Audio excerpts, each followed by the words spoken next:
कल एक के बाद एक पूरे 6 भूकंप के झटके महसूस किए गए। झटके इतने तेज थे कि लोग घरों से निकलकर बाहर आ गए। भूकंप का केंद्र नेपाल में था और उसकी तीव्रता 6.2 थी। 6.2 मतलब काफी तेज झटके होते हैं और इसीलिए दिल्ली एनसीआर तक भूकंप का असर दिखाई दिया। ये रिपोर्ट आप देखिए।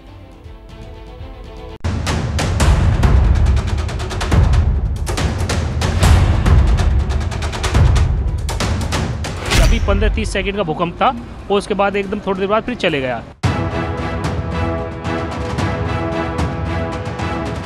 इसमें मतलब खाना खा के पानी पीने जा रहा था, फिल्टर से जैसे मैंने पानी निकालना, फिल्टर का पानी बहुत तेज हिला, तो मतलब मैंने गिलास में रख करके फिर हम सारे घर के बाहर आ गए।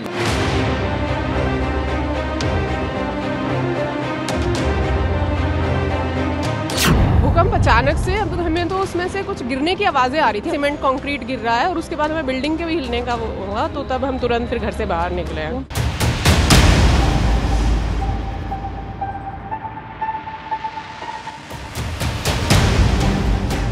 भूकंप ये शब्द देश के लिए नया नहीं है, लेकिन यकीन मानिए मंगलवार दोपहर जब धरती ने हिलना शुरू किया तो मानो दहशत के सारे पिछले रिकॉर्ड एक एक करके धराशायी होने लगे।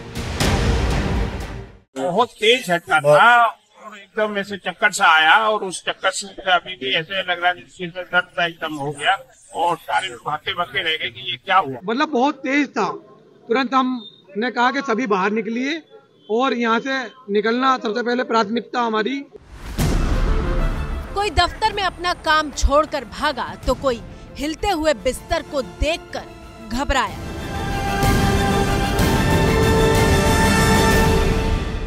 अजीब सी हरकतें हुई। मैं सो रहा था, एकदम से मेरी नींद खुल गई और ऐसा लगा कि कुछ उथल पुथल हो रही है, मतलब कुछ अजीब सा महसूस हुआ।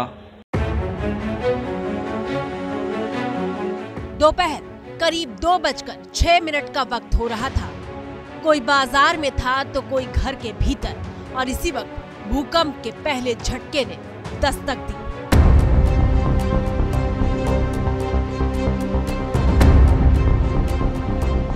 पहले झटके के वक्त तीव्रता 4.6 थी, इसलिए लोग भूकंप महसूस करते इसके पहले ही वो गुजर गया। और फिर ठीक 45 मिनट बाद भूकंप के दूसरे झटके ने दस्तक दी।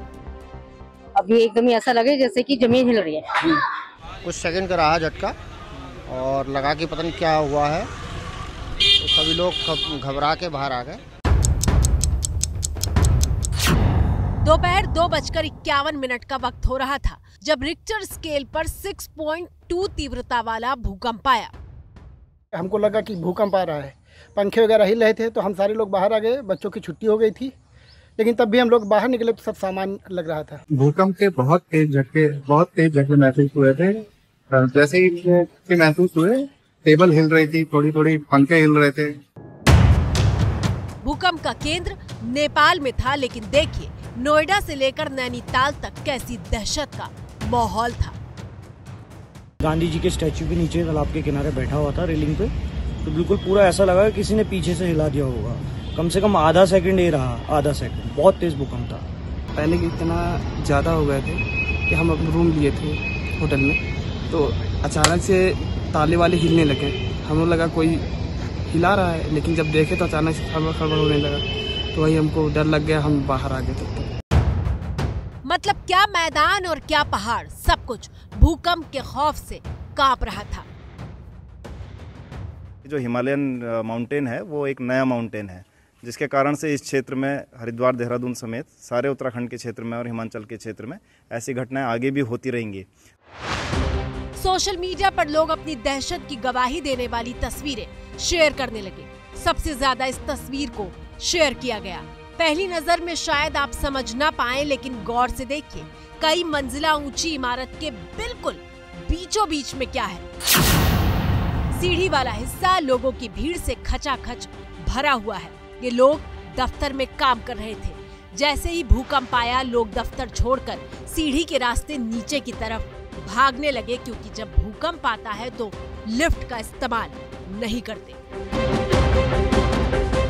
एकदम बैठे बैठे ही कुर्सी ऐसे हिलने लगी, तो मैंने सोचा शायद मेरे को कुछ तकलीफ ना हो, तो मैं 2 सेकंड के लिए देखा तो कुर्सी बहुत तेज़ी से हिल रही थी। फिर मेरे सामने जो ऑफिसर थे, मैंने उनको बोला कि सर चलो भूकंप आ रहा है। देश की राजधानी में भूकंप के झटकों का असर बताने वाली अगली तस्वीर देखिए, जब केंद्रीय मंत्री मनसुख मांडविया अपने दफ्तर के बाहर खड़े दिखाई दे रहे हैं।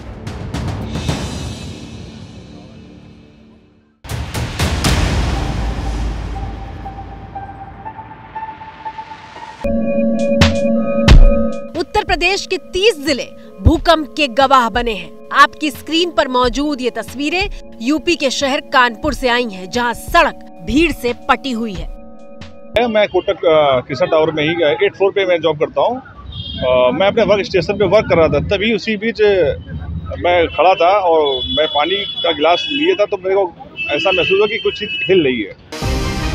लखनऊ से लेकर सीतापुर, लखीमपुर खीरी, पीलीभीत, शाहजहांपुर, बरेली, रामपुर, अमरोहा, बिजनौर और बदायूं तक भूकंप के झटके महसूस किए गए। गनीमत ये रही कि किसी तरह के जान माल के नुकसान की खबर नहीं आई। भूकंप का केंद्र नेपाल बताया जा रहा है। आपकी स्क्रीन पर मौजूद अगली तस्वीर नेपाल के बझाट से आई है, जहां एक इमारत भूकंप के झटके के बाद धराशायी हो गई।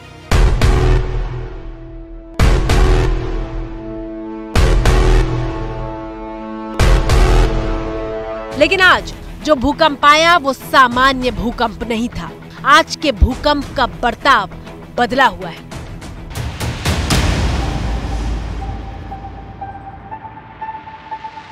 गौर करने वाली बात यह है कि आमतौर पर बड़ा भूकंप पहले दस्तक देता है, उसके बाद छोटे छोटे झटके आते हैं। लेकिन आज के भूकंप में बड़े झटके से पहले एक छोटा झटका भी आया था, और ये छोटा झटका भी मीडियम कैटेगरी का था। देश के वैज्ञानिक चेता रहे हैं कि ये हमारे भविष्य के लिए अच्छे संकेत नहीं है।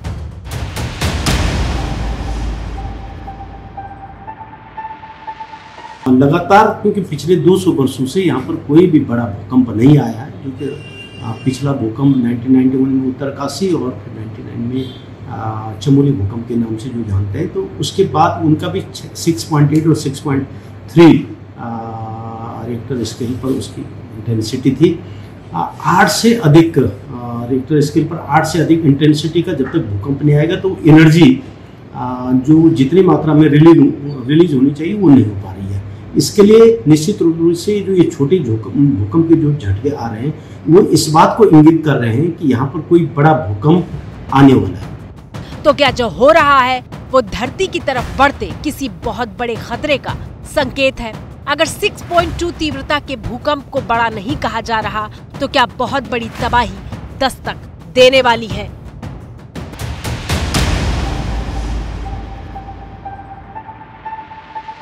जो घटना है वो कोई भी बड़ी होने से बच गई, लेकिन ये आगे आने वाले समय के लिए अच्छा संकेत नहीं है, क्योंकि इस क्षेत्र में बहुत ही जबरदस्त भूकंप आ रहे हैं और दिल्ली से लेकर के उत्तरकाशी तक का जो जोन है, ये टॉप जोन में आता है भूकंप के लिहाज से, जो सबसे खतरनाक जोन होता है। इन चेतावनियों और भूकंप के झटकों के बाद सोशल मीडिया से लेकर पाकिस्तान तक सिर्फ एक वैज्ञानिक का नाम गूंज रहा है, वो है फ्रैंक हुगरबीट्स। सुनिए कैसे एक भविष्यवाणी के बाद पूरा पाकिस्तान भूकंप की दहशत से कांप रहा है। डच साइंसदान ने पाकिस्तान में 48 घंटे में जलजले की पेशगोई की है। नेदरलैंड्स के सोलर सिस्टम ज्योमेट्री सर्वे ने चमन की फॉल्ट लाइन को इंतहाई ताकतवर जलजले का रीजन करार दिया है। रिपोर्ट के मुताबिक बलोचिस्तान में आइंदा 2 रोज में ताकतवर जलजला आ सकता है, जिसकी शिद्दत 6 या उससे ज्यादा हो सकती है। इससे कबल डच साइंसदान ने तुर्की, उर्दन, शाम और लबनान में जलजले की पेशगोई भी की थी, जो दुरुस्त साबित हुई। सुना आपने, पाकिस्तानी न्यूज चैनल के एंकर कह रहे हैं कि वहां 6 या फिर उससे ज्यादा तीव्रता का भूकंप आ सकता है।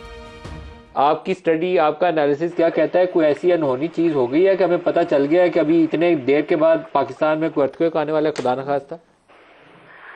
जी बहुत शुक्रिया जी। नहीं, अभी तक कोई ऐसी टेक्नोलॉजी नहीं आई और कोई ऐसी तरीका नहीं है कि आप जलजले की पेशगी इतला को दे सकें। हाँ, ये जरूर है कि जो जो एरिया फॉल्ट लाइन पर होते हैं तो वो जाहिर है वल्नरेबल या प्रोन एरिया होते हैं, तो उसके बारे में तो है कि वहाँ कभी भी आ सकता है, लेकिन कब, किस वक्त और कितनी शिद्दत का जलजला आएगा किसी पर्टिकुलर जगह पे, ये कहना बिल्कुल इम्पॉसिबल है।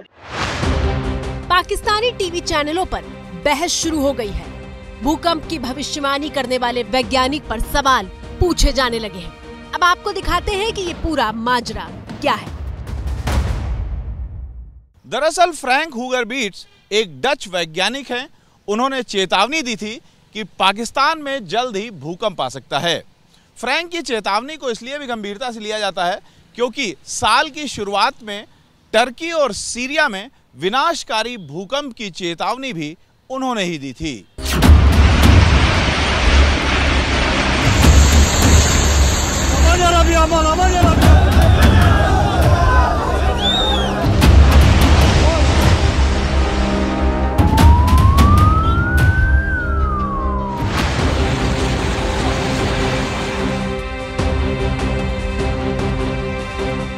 साल की शुरुआत में आए भूकंप में तुर्की में 50,000 से ज्यादा लोगों की जान चली गई थी।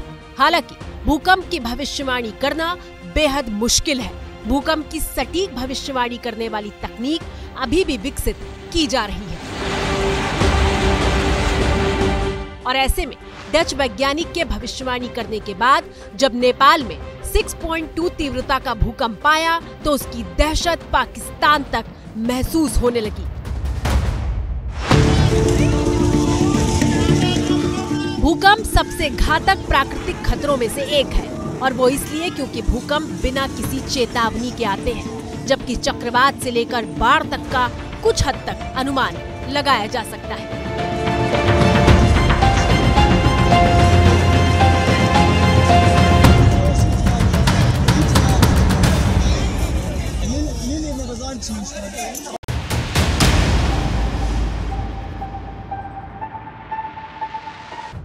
आपके मन में सवाल होगा कि आखिर भूकंप आता कैसे है। हमारी धरती मुख्य तौर पर 4 परतों से बनी है, inner core, outer core, mantle और क्रस्ट। क्रस्ट सबसे ऊपरी परत होती है। धरती के भीतर 7 टेक्टोनिक प्लेट्स हैं। ये प्लेट्स लगातार घूमती रहती हैं। जब ये प्लेट्स आपस में टकराती हैं या फिर एक दूसरे से रगड़ खाती हैं, एक दूसरे के ऊपर चढ़ती हैं या फिर दूर जाती हैं, तो जमीन हिलने लगती है और इसे ही भूकंप कहते हैं। इंडियन टेक्टोनिक प्लेट हिमालय से लेकर अंटार्कटिका तक फैली हुई है।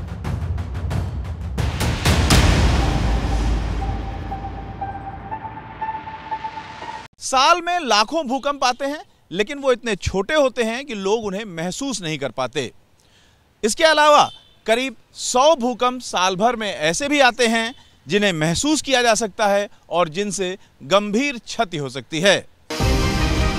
2001 में गुजरात के भुज में आए भूकंप को भूले नहीं होंगे आप, जब पूरा शहर ही मलबा बन गया था। भूकंप के लिए अलग अलग जोन है, जिसमें जोन 4 का मतलब है ज्यादा जोखिम वाला इलाका और दिल्ली एनसीआर जोन 4 में आता है।